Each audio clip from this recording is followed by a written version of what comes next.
જય માતાજી। રામ રામ બધાને। કેમ છો બધાય? મજામાં ને? હું છું તમારી પોતાની દીકરી અને આજ તો હું તમારા કાળજાને ટાઢક આપે એવી એક રૂડી અને ખરા સોના જેવી વાત લઈને આવી છું।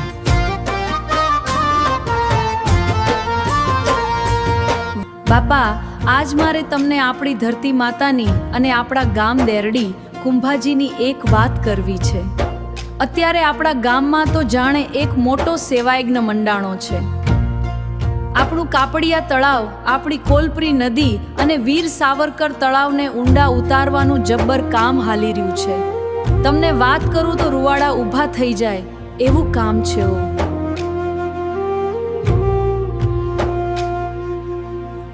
ચાર હિતાચી મશીન ને બુલડોઝર તો રાત દી જોયા વગર ધણધણાટી બોલાવે છે। રોજના 24 લાખ લીટર પાણી હમાઈને એટલો કાપ ને માટી રોજ બારો કઢાય છે। આ મશીન હજી સાઈડ દી લગી આમ જ હાલવાના છે। અને ભાઈઓ, જ્યારે આ કામ પૂરું થશે ને ત્યારે આપણું ગામ 14 કરોડ 40 લાખ લીટર જેટલું પાણી સાચવી શકશે।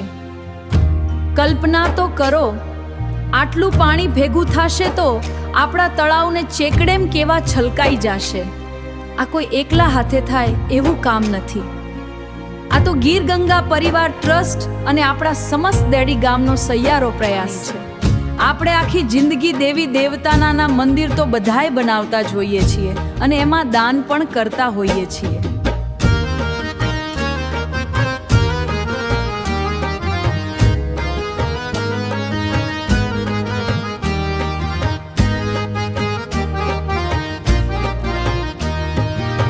પણ આજે હાલો ને આપણે સહુ સાથે મળીને આપણા આ તળાવોને જળ મંદિર બનાવીએ।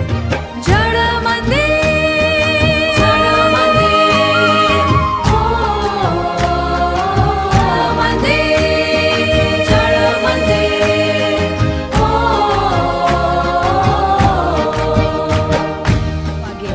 આપણી આ ભૂમિકા જેણે આપણને રમાડીને મોટા કર્યા, જેની ધૂળમાં આપણે આળોટ્યા છીએ, એ માતૃભૂમિ અત્યારે આપણી પાસે કંઈક માંગી રહી છે। આ સૂકી ધરતીને પાછી લીલીછમ બનાવવી હોય, ચેકડેમને તળાવડા છલકાવા હોય ને તો હવે ખિસ્સામાં હાથ નાખવાનો ટેમ આવી ગયો છે બાપ। તમારું એક નાનકડું આર્થિક યોગદાન કાલ સવારે પાણીની હેલી બનીને વરસશે। આપણે શહેરોમાં, સુરત, મુંબઈ કે વિદેશમાં ગમે ત્યાં કમાતા હોઈએ, પણ આપણા ગામ, આપણી માતૃભૂમિનું ઋણ ચૂકવવાનો આનાથી રૂડો અવસર નહીં મળે। માટે બહેનો અને ભાઈઓને બે હાથ જોડીને વિનંતી છે કે લક્ષ્મીજીનો હાચો ઉફાળો આપો। તમે આપેલા 1 રૂપિયાથી ગામમાં અમૃત સમાન જળનો સંચય થશે અને આવનારી પેઢીઓ તમને આશીર્વાદ આપશે। તો ચાલો ઉદાર હાથે દાન આપીને દેરડી પ્રત્યેનો આપણો પ્રેમ બતાવીએ। ફાળો નોંધાવવા માટે સ્ક્રીન પર આપેલ નંબર પર આજે સંપર્ક કરો અને લખાવો તમારું નામ આ પુણ્યના ચોપડે। તો મળીએ ફરી પાછા। રામ રામ। આપણા ગીર ગંગા પરિવાર ટ્રસ્ટના પ્રમુખ શ્રી દિલીપભાઈ સખિયાએ એક રૂડો સંકલ્પ લીધો છે કે આપણા ગુજરાતમાં 1,11,111 ચેક ડેમ અને તળાવોને જળ મંદિરનું રૂપ આપવું છે। તો હાલો બાપલિયા, આ પુણ્યના કામમાં આપણે સહુ હોંશે હોંશે ભેળા મળીએ।